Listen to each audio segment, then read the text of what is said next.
Bismillahirrahmanirrahim. Assalamualaikum warahmatullahi wabarakatuh. Perkenalkan, saya Indah Permata Dewi, dosen akuntansi ya, Prodi Akuntansi, Fakultas Ekonomi dan Bisnis. Selain jadi dosen akuntansi, saya sehari-hari itu sebagai auditor internal UMS. Nah, terima kasih juga teman-teman Lepma ya, saya ucapkan terima kasih juga karena sudah bersedia teman-teman dari kampus inovatif untuk bergabung di kegiatan kita hari ini. Jadi ternyata kampus kita ini kampus yang inovatif gitu ya, biar semua itu tahu ya kan. Mahasiswanya terlihat nih inovatif-inovatif semua. Oke, langsung ya, next aja. Ini pengertian awal PKM. PKM itu dimana kalian para mahasiswa itu dituntut untuk banyak ikut PKM. Supaya apa sih? Biar kreatif, biar inovatif. Kenapa Bu? Nggak cukup ya? Saya itu cuma kuliah di kampus dari pagi sampai sore, masih ikut kegiatan, masa masih suruh mikirin PKM? Terus kapan saya jalan-jalannya? Terus kapan saya nonton konsernya? Kan kemarin malam udah nonton konser ya. Nah, PKM ini memang kalian dituntut untuk, kalau mahasiswa saya, biasanya saya plesetin ke era globalisasi. Harus mau ikut ini ya Mbak ya, kalau di kelas saya ya.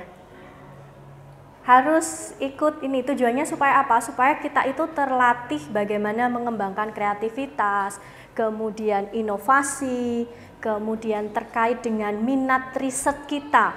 Jadi kita ini semua memang di keluarga besar Fakultas Ekonomi dan Bisnis, tetapi kita itu punya minat masing-masing, bener nggak? Yang satu suka wirausaha, yang satu suka nulis artikel ilmiah, yang satu suka banget mengabdi ke masyarakat, bener nggak?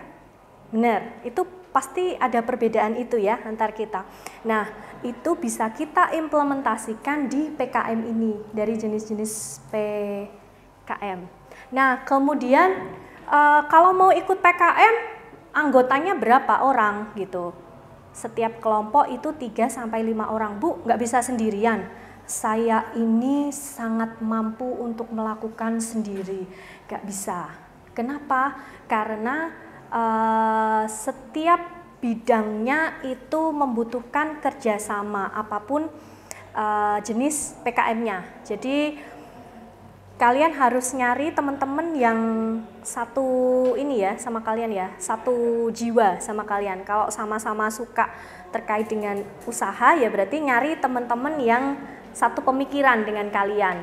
Jangan kalian satu pemikiran dengan teman-teman yang misalnya lebih sukanya PKM artikel ilmiah gitu ya. Nah nanti nggak klop kalau yang satu ngomongin PKMK, yang satu ngomongin PKM AI gitu. Jadi nggak klop gitu. Cari teman satu kelompok yang bidangnya kalian minatnya sama-sama suka. Kemudian tidak harus dari jurusan akuntansi. Jadi tidak harus dari jurusan manajemen, tidak harus dari jurusan Fakultas Ekonomi dan Bisnis atau jurusan Ekonomi Pembangunan. Boleh lintas jurusan ya. Jadi Bu, saya akuntansi, saya boleh nggak sama Ekonomi Pembangunan? Boleh banget. Bu, saya boleh nggak sama anak manajemen? Boleh banget. Kenapa begitu? Karena nanti diharapkan dengan lintas ini ya, prodi itu kalian dapat sharing ilmu. Jadi anak akuntansi itu lebih paham terkait dengan nanti perhitungan rasio keuangannya. Anak manajemen lebih menguasai terkait dengan perencanaan bisnisnya gitu kan. Kemudian mungkin nanti jenis PKM yang lain, kalau dengan prodi yang lain, nah nanti bisa saling tukar menukar pikiran gitu ya. Oke, jadi tidak harus dengan jurusan yang sama. Pembinanya otomatis dosen pembimbing ya.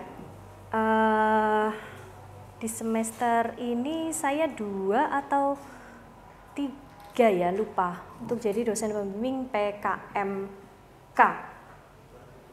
Next ya Mas.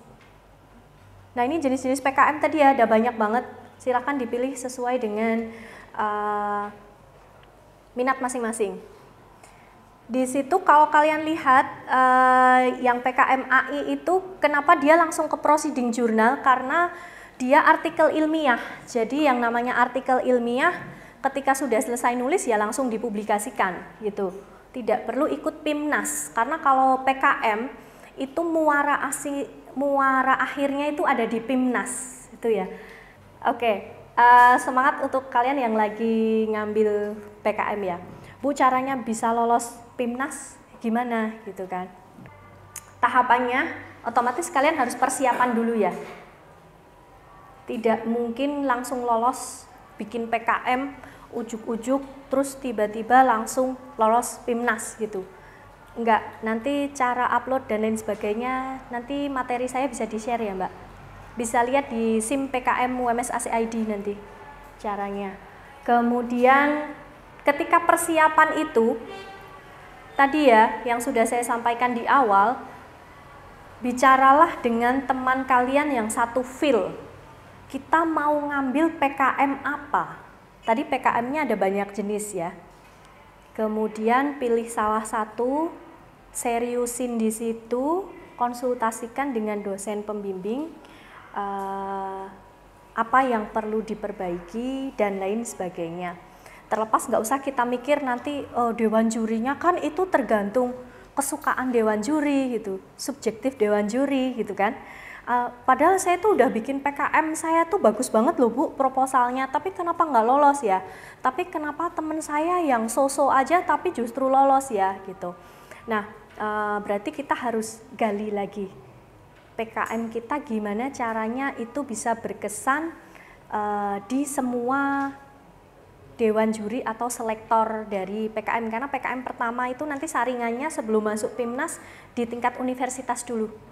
Biasanya ada reviewer di tingkat universitas dulu. Jadi dan reviewer itu lintas ilmu ya. Jadi tidak hanya anak akuntansi itu nanti reviewernya otomatis dosen akuntansi gitu. Itu belum tentu juga. Jadi gimana caranya PKM kita itu ketika dibaca itu eye catching dulu judulnya.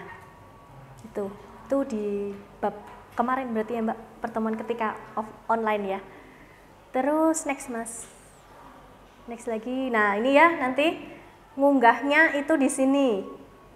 Kemudian di SIM PKM UMS ID kalau sudah lolos tingkat universitas baru bisa upload ke SIM Belmawa. Nggak bisa kalian tiba-tiba langsung ke SIM Belmawa karena nggak punya username sama password. Username sama password baru didapetin kalau sudah upload di SIM PKM dulu. Jadi langkahnya itu ya. Saya kemarin dititipi sama panitia, Bu, kasih tahu caranya biar bisa upload ke SIM Belmawa gitu ya. Nah belum bisa upload mandiri secara mandiri ke SIM Belmawa tuh nggak bisa karena harus lewat SIM PKM. Mas. Saya ulang ya. Jadi yang pertama pilihlah topik yang menarik dan relevan. Topik yang menarik itu apa? Topik yang tidak hanya sekedar angan-angan.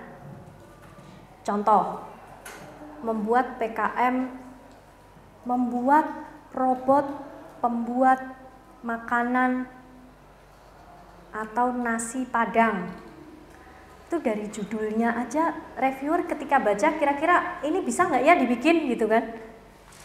Ya kan masih butuh proses lagi ya. Biasanya PKM itu topiknya simple, baru, dan sesuai dengan kondisi saat ini. Nah itu biasanya yang menarik. Caranya gimana ya Bu? Cari ya Bu. Caranya ya kalian harus banyak-banyak membaca ya. Banyak-banyak membaca, banyak-banyak menggali lagi, memilih kira-kira mau ngambil tema yang apa, pilih yang seperti apa gitu.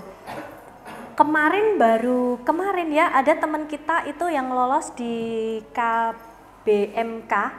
Mungkin udah ada yang tahu ya, di FEB ada satu yang lolos dari KBMK itu tentang keranjang ikan. Jadi bagaimana mendistribusikan ikan dari wilayah Solo ini supaya ikannya itu terjaga ininya ya, nilai gizinya dan tidak busuk dan lain sebagainya. Kira-kira materinya apa ya Bu? Ada mahasiswa gitu yang datang ke saya. Terus saya ya dengan sabarnya ya, sukanya apa Mas? Saya sukanya itu lobster. Terus lobster mau diapain? Saya tanyakan. Jadi harus digali-gali gitu. Ya, caranya. Kemudian nanti setelah itu ya baru presentasikan hasil. Kemudian kalau sudah jalan baru melakukan evaluasi dan perbaikannya seperti apa. Next Mas. Oke, itu secara awal ya tadi langkah-langkahnya. Karena saya hanya ditugasi di bab 2, maka saya akan lebih detail menerangkan terkait dengan bab 2 PKM, di mana bab 2 PKM itu isinya di awal adalah gambaran umum dan ini ya, rencana ya. Nah, gambaran umum PKM itu kita tidak boleh menulisnya panjang lebar. Bu, bukannya bagus kalau gambaran umum itu kita tuliskan kalau panjang 3 paragraf, 5 paragraf, bahkan ada yang 2 lembar. Kan berarti saya bisa menggambarkan usaha saya nanti secara detail. Ada yang kayak gitu ya? Wah kayaknya ini kesedikitan nih. Nanti saya mau menghadap dosen pembimbing nanti kesedikitan, nggak jelas lagi usaha saya seperti apa gitu. Justru tidak. Justru di poin bab 2 kalian harus menjelaskan secara singkat dan jelas. Jadi tidak panjang lebar. Usaha kalian apa? Biasanya mahasiswa yang sering itu PKMK ya. Makanya saya lebih ke PKMK usaha. Kemudian kemas kalimat kalian itu dalam bahasa yang menarik. Jadi jangan bahasanya itu membingungkan. Ketika pembaca baca itu ini maksudnya tadi tuh dia ngomongin usahanya apa ya gitu. Contoh hidrolisa tempe untuk MSG organik. Tapi di situ ngomongnya tempe itu terbuat dari kedelai yang difermentasikan. Nah arahnya ke hidrolisa tempe jadi MSG organik itu kemana gitu. Kan nggak jelas kan? Oke. Kemudian poin yang kedua, kalian harus bisa menjelaskan keunikan atau keunggulan PKM kalian itu dibandingkan yang lain. Ingat, kita harus bisa menciptakan satu produk, satu usaha yang itu menarik dan beda dari yang lain. Keunikan apapun itu beda dari yang lain. Contohnya tadi ya, hidrolisa tempe untuk MSG organik. Kan unik ya, tempe itu biasanya malah digoreng pakai micin, bener nggak? Tapi justru hidrolisa tempe itu bisa jadi MSG organik gitu. Padahal katanya kan MSG itu bisa diganti pakai gula Bu, pakai ini ya, karena tebu itu mengandung ada kandungan tertentu yang bisa menyeimbangkan rasanya mirip-mirip MSG gitu kan. Nah jadi kan uniknya tuh di situ. Kemudian jangan kelupaan bagaimana proses produksinya itu melibatkan anggota kelompok tadi dan peran masing-masing. Makanya di awal tadi saya menyampaikan bahwa PKM ini tidak bisa dilakukan sendirian. Contoh kalian ada 5 orang, yang 1 orang itu bagian riset, orang kedua nanti bagian produksi, orang ketiga nanti bagian yang cari pasarnya, dan lain sebagainya. Jadi itu harus dituliskan, jangan kelupaan. Rata-rata itu kelupaan di poin ketiga. Contohnya ada yang mau menunjukkan gimana gambaran umum di proposal PKM-nya? Saya kasih hadiah. Bismillahirrahmanirrahim. Assalamualaikum warahmatullahi wabarakatuh. Waalaikumsalam. Sebelumnya mohon izin memperkenalkan diri. Nama saya Muhammad Ridwan Alfaras. Saya dari akuntansi angkatan 2020. Tentang pendahuluan saya itu membahas tentang itu, Bu. Mahasiswa yang kehidupannya itu di perkuliahan itu kan semakin lama semakin bebas. Nah, kita itu meriset tentang judi online. Gitu. Nah, jadi itu ya pengaruhnya mahasiswa terhadap judi itu apa? Karena kan kalau kita tahu judi itu kan makin lama itu makin boros, uangnya keluar, bahkan lebih parah dari konsumerisme seperti itu. Oke. Jangan balik di situ dulu ya Mas ya. Oh, Oke, menarik sekali ya judi online.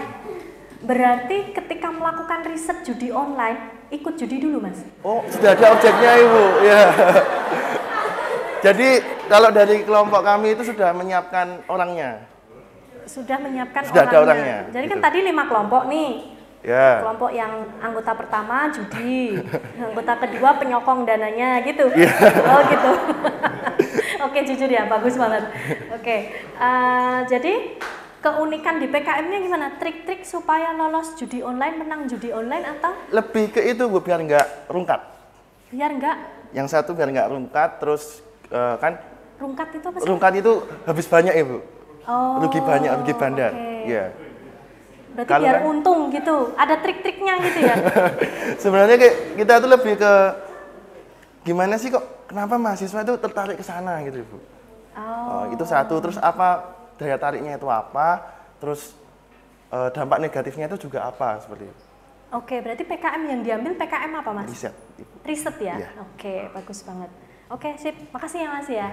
Ini tak bawa pulang. Hah? Bawa pulang kembali.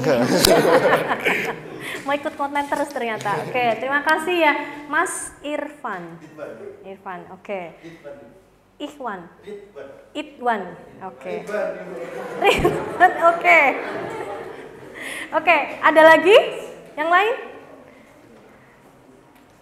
Idenya tuh menarik-menarik ya. Kalau mahasiswa tuh biasanya kreatif-kreatif banget. Ayo, ini 50 loh. Kalau gitu saya tunjuk lagi. Kalau habis mas-mas berarti mbak-mbak. Mbak yang jilbab hitam. Ya, yang lagi lihat saya, semua jilbab hitam padahal lagi lihat saya. Yang merasa jilbab hitam dan melihat saya. Oke, sebelumnya perkenalkan nama aku Alicia Ratna. Apa? Angkatan berapa? Oh, angkatan 22. 22. Iya. Oke. Dari prodi? Dari prodi ekonomi. Ekonomi pembangunan. Iya. Oke. Gambaran umum PKM-nya tentang apa, Mbak? Gambaran umumnya. Aduh, susah lagi jelas.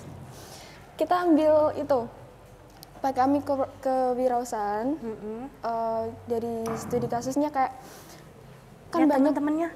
Kan banyak tuh yang pengen berencana buat nurunin berat badannya itu loh. Saya. Nah itu, tapi kita ambil yang herbal. Kan kebanyakan orang-orang nggak minat herbal kan. Yeah. Nah kita campur itu pakai coklat. Pakai coklat. Iya, biar semuanya suka. Kan kebanyakan suka coklat kan. Oh. Iya, jadi kita campur herbal itu sama coklat gitu. Minuman ya, Mbak? Iya, di minuman. Oke, sih. Makasih ya, Mbak Iya, ya. sama-sama. Wah, menarik sekali ya ini ya. Kebalikan. Oh, iya.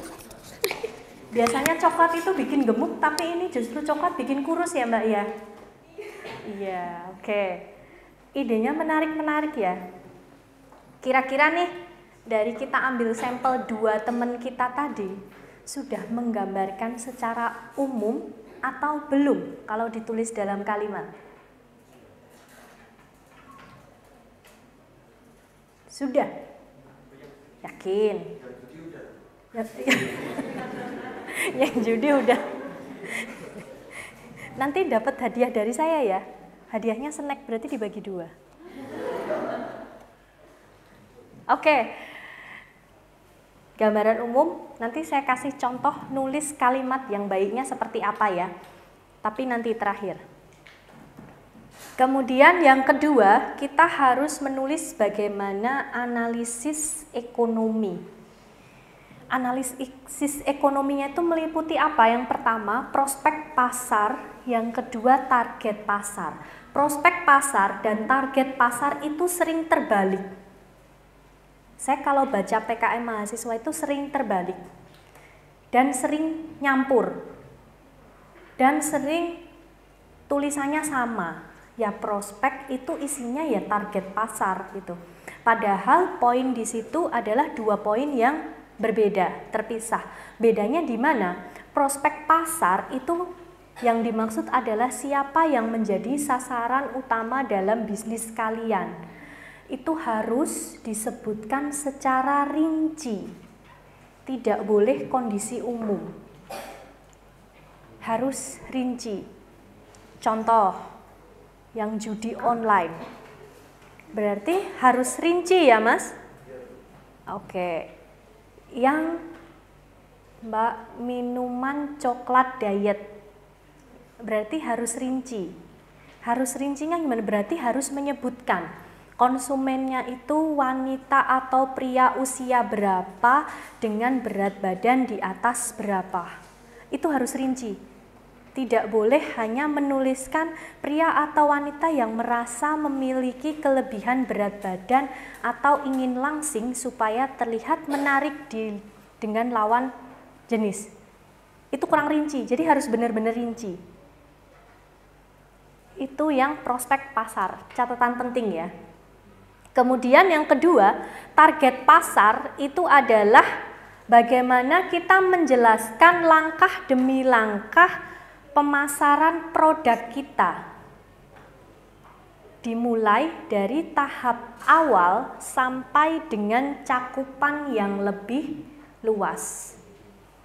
Kita mau pasarin produk kita di daerah Solo. Mungkin tahap awalnya itu kita coba dulu di mahasiswi Fakultas Ekonomi dan Bisnis. Setelah itu sukses kita coba di Solo. Setelah Solo sukses kita melebarkan sayap ke Eks-Karesidenan Surakarta. Jadi cakupannya tuh mulai dari tahap awal sampai dengan ke yang luas. Sampai di sini sudah paham perbedaan antara prospek pasar dan target pasar. Sudah ya? Tadi udah saya kasih contoh detail banget ya. Jadi itu bedanya. Mahasiswa tuh sering terbalik dan sering nyampur-nyampur antara prospek dan target. Kemudian yang ketiga terkait dengan perencanaan bisnis. Nah ini biasanya anak ekonomi ini pinter-pinter. Saya senang kali ini karena kaitannya sama angka-angka. Pasti udah pada pinter. Terkait dengan analisis keuangan, apapun jurusannya itu mesti dapat ini. Menyusun biaya sesuai dengan angka yang logis. Harga saat ini, jangan angka berandai-andai. Atau angka perkiraan. Kira-kira harga coklat itu per kilo berapa ya?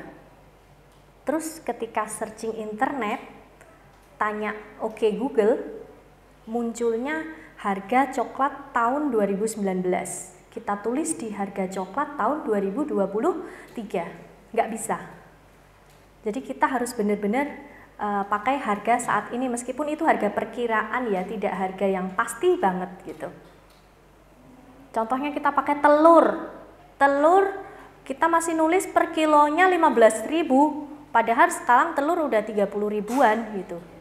Nah, jadi kalau nulis 29 30.000 nanti ternyata naik jadi 31 32 ya it's okay lah, kan range rentangnya nggak terlalu jauh. Hati-hati ya ketika membuat komponen biaya. Kemudian kita harus bisa mengestimasikan keuntungan dengan perhitungan yang simpel. Perlu diingat bahwa PKM ini concern utamanya supaya kalian itu berlatih secara kreatif, inovatif.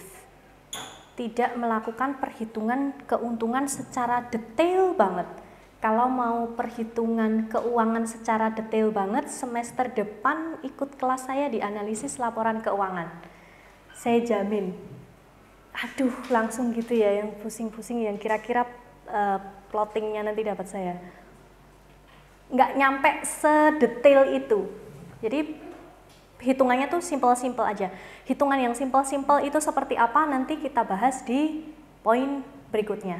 Karena kan udah ada template-nya ya. Biasanya kalau PKM itu ya, hitungannya harus ngitung biaya produksinya gimana, fixed cost-nya gimana, variable cost-nya gimana gitu.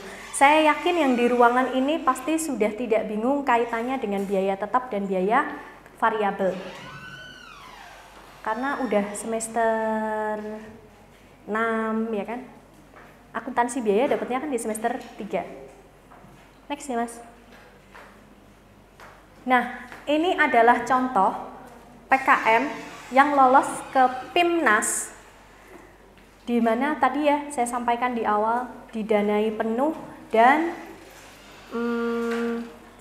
anggota mahasiswanya ada 5, masing-masing mahasiswa dapat reward 3 juta per mahasiswa. Menyenangkan sekali ya.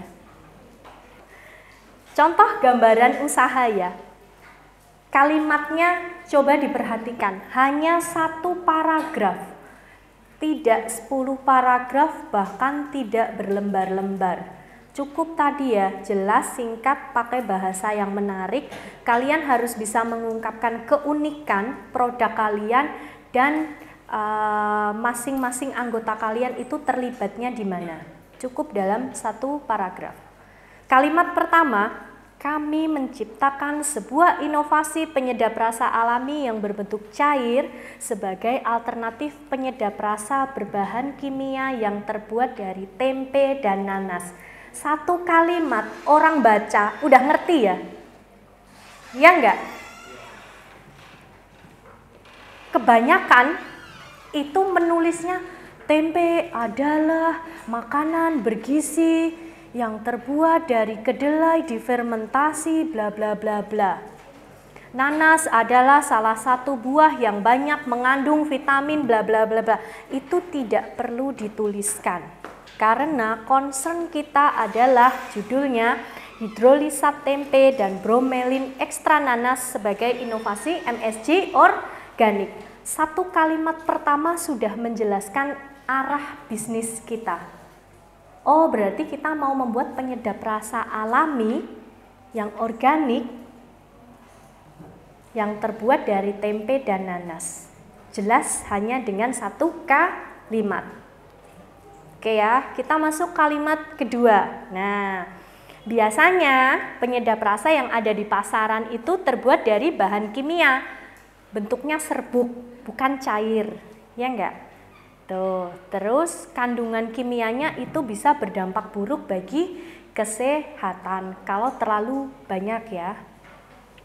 Namun kami menciptakan penyedap rasa alami dalam bentuk cair yang ramah lingkungan. Ada perbedaan produk kita dengan produk sebelumnya atau produk yang sudah ada. Kemudian kita menuliskan keunikan produk kita apa? Keunikan produk ini antara lain 1, bahan yang digunakan itu tempe dan nanas. Dicari di pasar gampang kan? Oke. Yang kedua, aman digunakan karena tidak mengandung bahan kimia. Yang ketiga, bahannya itu alami. Yang keempat, mudah didapat. Bahannya murah, kemudian inovasi penyedap rasa dalam bentuk cair. Kami ingin memberikan inovasi baru dalam pembuatan penyedap rasa dari bahan alami dan aman digunakan. Simple, ya enggak? Tidak bertele-tele. Reviewer ketika membaca tahu, oh unik ya produk ini. Masuk kalimat berikutnya, bentuk usaha yang akan dilakukan adalah home industry. Jadi ya buatan rumah tangga ya, tidak pabrikan gitu. Karena PKMK kan intinya bagaimana mahasiswa tadi ya kreatif, inovasi di sela-sela jam kuliah. Gitu. Nah nih usaha ini nantinya akan diproduksi oleh 5 orang dengan pembagian tugas yang tadi ya tiap masing-masing kelompok harus ada perannya dituliskan di situ secara detail. Yang pertama, orang pertama itu menjadi leader atau koordinator persiapan. Orang kedua bertugas dalam proses produksi dan membantu persiapan. Kemudian orang ketiga itu bertugas dalam proses pemasaran dan pengemasan. Orang keempat pembuatan desain kemasan dan membantu pemasaran. Orang kelima bertugas survei dan mencari bahan baku serta mengurus administrasi. Jadi pemisahan tugas atau fungsi setiap mahasiswa itu harus jelas. Jangan satu dengan yang lainnya itu tumpang tindih ya. Meskipun rahasia ini hanya tertulis secara dokumen gitu kan, tapi nanti kerjanya ya tetap bareng-bareng gitu. Gitu ya. Tapi secara administratif begini harus dituliskan pembagian tugas yang jelas. Next Mas. Nah, prospek pasar tadi ya. Jadi harus membidik sasaran utamanya itu siapa, itu harus jelas disebutkan secara rinci. Kalau di sini yang namanya MSG itu pasti konsumen yang kita bidik adalah ibu rumah tangga dulu. Luas ya ibu rumah tangga itu, ibu rumah tangga kan mungkin sekarang ada yang punya usaha sampingan, ya enggak? Bikin usaha macem-macem gitu kan. Nah itu bisa jadi sasaran utama kita. Benar-benar rinci, menyebutkan secara rinci. Rata-rata mahasiswa kalau nulis di prospek itu masih global, bener nggak? Coba kalian buka lagi proposal kalian, itu seringnya masih global. Kemudian target pasar, tadi ya pada tahap awal itu dipasarin dulu di Solo, Delanggu, Sukoharjo, Karanganyar, Wonogiri, Sragen, Klaten. Namun nanti prospek kedepannya dengan adanya peningkatan mutu dan manajemen yang baik, tidak menutup kemungkinan distribusikan keluar kota, bahkan dijual melalui platform. Sekarang kan banyak ya Tokopedia, TikTok Shop, Shopee, apalagi mahasiswa biasanya lebih pinter. Itu. Gitu ya. Jadi di kalimat ini jangan terbalik dan jangan tumpang tindih antara dua poin ini. Kemudian next Mas.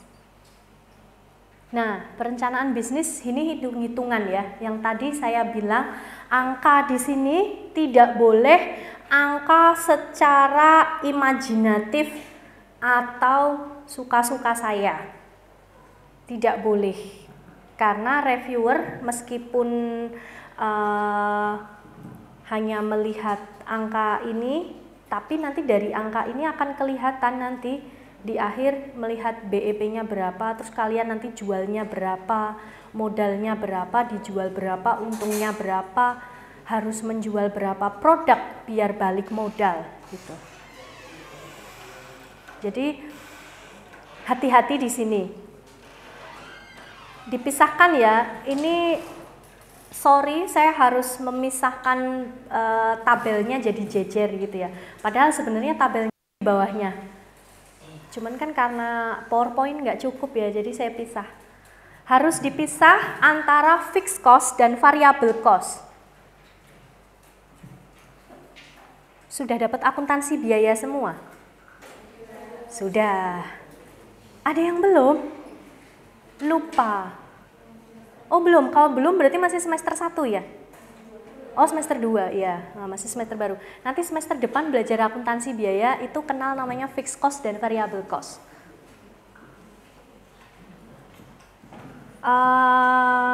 Atau bisa buka YouTube saya lupa ya yang saya taruh di YouTube itu yang tentang variable cost, fixed cost atau bukan. Jadi harga-harga ini jangan sampai kalian memanipulasi atau mungkin bahkan lupa masukin 1-2 elemen. Contoh, butuh panci, tiba-tiba, oh iya ya, kita kok lupa nggak pakai panci. Butuh kompor, oh iya ya, kita kok nggak pakai kompor. Kalau di situ tidak tertulis kompor, reviewer membaca, lah ini anak cara masaknya gimana? Dibakar pakai arang atau menunggu matahari panas terik banget gitu ya, sampai kayak yang waktu itu sempat viral telur digoreng di jalan gitu kan nggak mungkin gitu ya. Ada kompor, nggak ada tabung gas. Gimana caranya ngidupin kompor? Nggak ada tabung gas gitu. Jadi elemen ini harus diperhatikan secara detail. Angkanya juga jangan imajinatif ya. Kemudian angka ini tidak fix begini ya. Ini saya kasih contoh tadi yang dibutuhkan untuk MSG organik. Kalau kalian kan nanti disesuaikan dengan punya kalian masing-masing. Dan ini adalah harga pada saat itu, bukan harga saat ini. Gitu ya. Oke. Kemudian variable cost itu adalah bahan-bahan yang dibutuhkan. Fixed cost adalah alat-alatnya. Jangan terbalik, nanti nanas masuk di fixed cost, loyang masuk di variable cost. Besaran fixed cost itu sama, segitu terus. Mau kalian produksi banyak, produksi sedikit, yang dipakai biayanya tetap segitu. Itu namanya fixed cost. Tapi kalau variable cost itu mengikuti berapa banyak yang kita produksi. Jadi kalau kita mau produksi banyak, maka beli tempenya lebih banyak. Maka biayanya bisa lebih besar. Bu, kalau usaha saya nanti sudah maju, apakah fixed cost saya tetap segini? Bisa iya, bisa tidak. Kenapa begitu? Iya, bisa ganti ketika jumlah produksi kita sangat luar biasa banyak.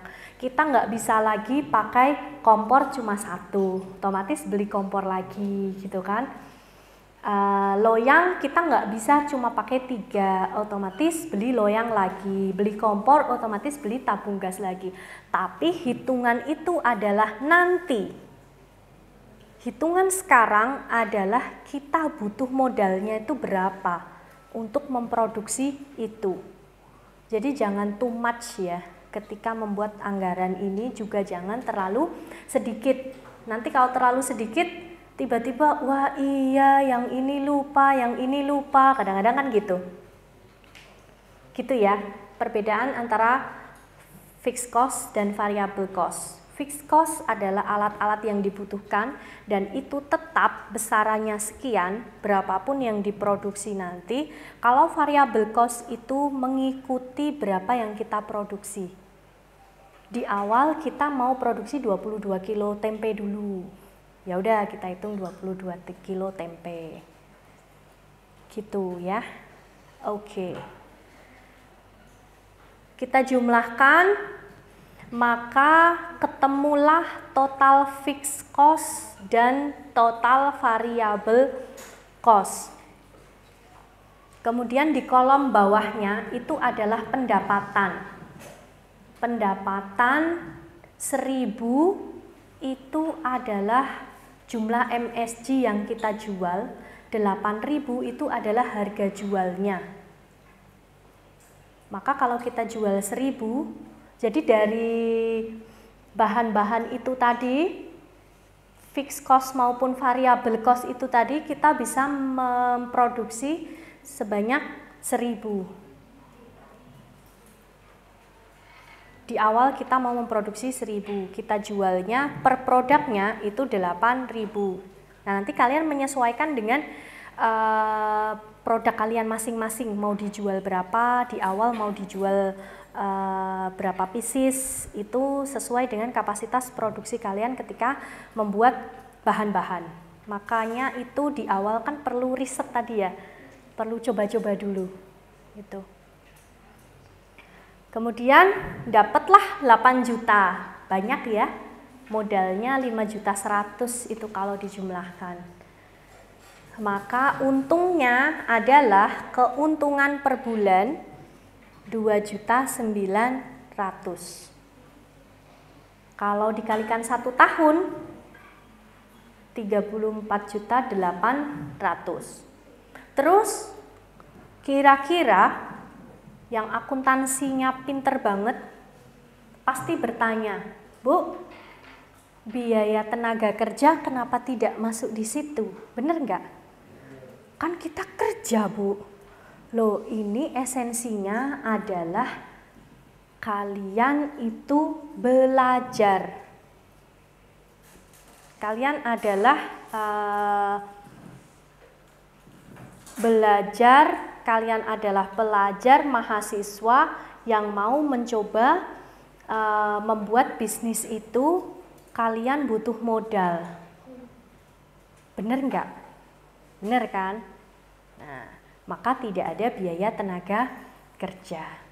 Beda konsepnya dengan ketika kalian melakukan bisnis di luar PKM. Karena PKM itu concernnya adalah kreativitas mahasiswa, meningkatkan kreativitas mahasiswa. Ada lagi yang bertanya, Bu, di peralatan-peralatan itu kenapa tidak ada penyusutan? Bener ya? Pasti yang belajar akuntansi ngerti yang namanya penyusutan, depresiasi, akumulasi depresiasi. Kok itu nggak ada, Bu? Gitu kan? Iya nggak? Oh iya ya, saya baru sadar kok nggak ada penyusutan gitu. Ya kan? Nggak ada penyusutan kan? Ya, nggak ada. Karena konsepnya tadi ya, itu belajar. Jadi kalau misalnya nanti kalian itu PKM ini, bahasa kasarnya adalah gini loh, saya mau bikin usaha ini, butuh dana sekian, tolong didanai, bener nggak? Maka di situ tidak diakui adanya penyusutan, karena bagi si pemberi dana itu ya sekali aja memberikan dananya. Gitu. Beda konsepnya dengan kalau kita bikin bisnis, kita beli peralatan mesin harganya sekian ratus juta, kita susutkan dengan metode garis lurus, dengan umur manfaat, umur ekonomi sekian tahun, lalu kita hitung penyusutannya per bulan berapa, kalau dikali setahun berapa, kan biasanya gitu ya. Kalau di sini enggak, tidak ada penyusutan. Nah, ini mulai masuk di sini ya. Ngitung biaya produksi. Total biaya produksi dari produk itu cara ngitungnya gimana? Fixed cost ditambah dengan variable cost. Fixed cost tadi totalnya berapa, ditambahin sama variable cost-nya berapa. Ketemulah total biaya produksi. Kalau dijumlah tadi ketemu 5.100.000. Kemudian penentuan HPP, harga pokok penjualan. Nih. Dalam 1 bulan, anggaplah hari Minggu libur karena ikut kelas PKM-nya Bu Indah gitu ya, berarti kan nggak jualan tuh. Ngitung HPP-nya, biaya produksi dibagi dengan total produksi. 5.100.000 dibagi tadi dalam sebulan, katakanlah produksi 1.000 pieces. Ketemu angkanya 5.100. Diingat ya, tadi di awal kita mau jualnya adalah 8.000. Ya kan? Berarti cara ngitung BEP-nya, break even point. Break even point itu modal, kita keluar modal berapa, kita jualnya berapa, itu bisa nutupnya itu berapa produk. Kalau orang Jawa itu bahasanya Mbak Bu ya. Saya itu modal 1 juta, saya pakai produksi, kira-kira saya harus jual berapa ya biar modal saya balik, kan gitu. Nah nih, ternyata nih fixed cost-nya itu 3.238 dibagi dengan harga jual kita 8.000 tadi, dikurangi dengan itu diper dulu ya, variable cost dibagi unitnya 1.000, ternyata bisa BEP di 528 unit. Kalau kita udah bisa jual 528 unit, udah balik modal. Nggak perlu jual 1.000 tadi ternyata ya. Menguntungkan ya? Menguntungkan. Menarik bagi investor nggak ini kira-kira? Menarik kan? Makanya dia lolos PIMNAS. Tapi harus diingat ya, oh berarti caranya gitu ya Bu, kita buat semenarik mungkin biar investor itu tertarik. Ya jangan gitu, diperhatikan dulu nanti angka-angkanya, kemudian jenis usaha kita apa, karena setiap usaha itu memiliki karakteristik masing-masing gitu ya. Next Mas. Nah, ini analisis keuntungan per tahun. Harga jualnya masih 8.000. Total penjualan tadi ya, kalau sebulan itu misalnya jumlah jualnya itu 1.000, maka 8.000 kali sebulannya 1.000 dikali 12 bulan. Total penjualan kita adalah 96 juta. Biaya produksinya tadi 5.100.000 dikali 12. Loh Bu, enggak dikali 1.000 lagi? Kan enggak, tadi biaya-biaya tadi sudah bisa memproduksi 1.000 produk, jadi hanya dikalikan 12 saja. Maka ketemunya 61.200.000. Dengan demikian, keuntungan per tahunnya sangat menggiurkan. Pendapatan penjualannya dikurangi dengan biaya produksi. Keuntungan per tahunnya 34.800.000. Nah, payback period, jangan bingung ya, Bu, payback period kok cara ngitungnya gitu Bu? Perlu diingat di PKM ini hanya hitungan simple saja. Payback period itu berarti berapa lama pengembalian modalnya. Jadi modal saya itu bisa balik seutuhnya itu berapa periode. Biasanya kalau kita belajar di disiplin ilmu kita, payback period itu dihitungnya per tahun, bener nggak? Ya karena ini PKM, ya berarti ngitungnya tidak usah per tahun. Karena kalau dikalikan per tahun ya sama aja sih angkanya. Payback periodnya 1,8. Ngitungnya adalah biayanya dibagi dengan laba bersihnya. Jadi biaya kita itu berapa, terus kita untungnya berapa. Kan kita kalau usaha itu dapat untung, bener nggak? Nah, gimana caranya untung kita itu bisa balikin modal? Payback period. Ternyata cuma cukup 1,8 bulan saja. Atau tadi kalau mau diekuivalen dengan penjualan ini ya, barang itu 528 unit tadi ya. Itu saja di bab 2. Selesai ya Mas? Oke, selesai. Bab 2 tuh isinya cuma itu.